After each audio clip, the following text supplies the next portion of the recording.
কে সমর্থন করি না, গণপিটুনিকেও সমর্থন করি না, কিন্তু আপনাকে বলছি কখন মানুষ এগুলো করে, যখন পুলিশ এবং সরকারের উপর থেকে, আইন আদালতের উপর থেকে আস্থা উঠে যায়, সেই কাজ মানুষ আইন হাতে তুলে নেয়।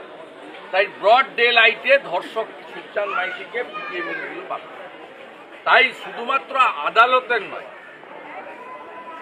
জনগণের আস্থাও এই পুলিশের উপর থেকে উঠে গেছে। আজকেও কুলতলিতে দেখুন পুলিশকে লোক তাড়া করছে, কুলতলিতে দেখুন প্রথমে গিয়ে লোক ফাঁড়িটা পুড়িয়ে দিচ্ছে, পুলিশকে দেখলেই লোক তাড়া করছে। পুলিশের ক্রেডিবিলিটিটাকে মমতা বন্দ্যোপাধ্যায় একদম তলানিতে নামিয়ে দিয়েছে, যেখান থেকে আর তোলা সম্ভব না। এখন হিন্দুদের এক হতে হবে আর হরিয়ানার মতো জম্মুর মতো করে দিতে হবে। আর কি কাশ্মীরে কে হেরেছে? কাশ্মীরে কে হেরেছে? জম্মু কাশ্মীরে কে হেরেছে? গতবারে ভারতীয় জনতা পার্টির 25টা ছিল, এবারে 29টা পেয়েছে।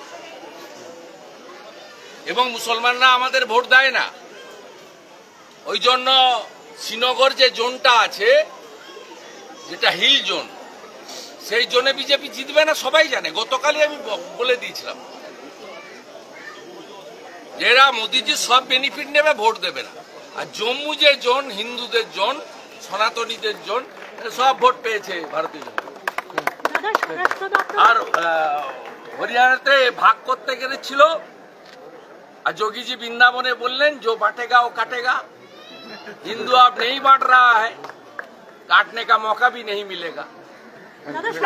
দাবি ত্যাগ এই চ্যানেল কোনো প্রচার করে না হিংসাত্মক, ক্ষতিকারক বা অবৈধ কার্যকলাপ। এই চ্যানেল দ্বারা প্রদত্ত সমস্ত বিষয়বস্তু শুধুমাত্র একটি শিক্ষামূলক উদ্দেশ্যের জন্য। ধন্যবাদ। শুভেচ্ছা টিম আমার বাংলা নিউজ।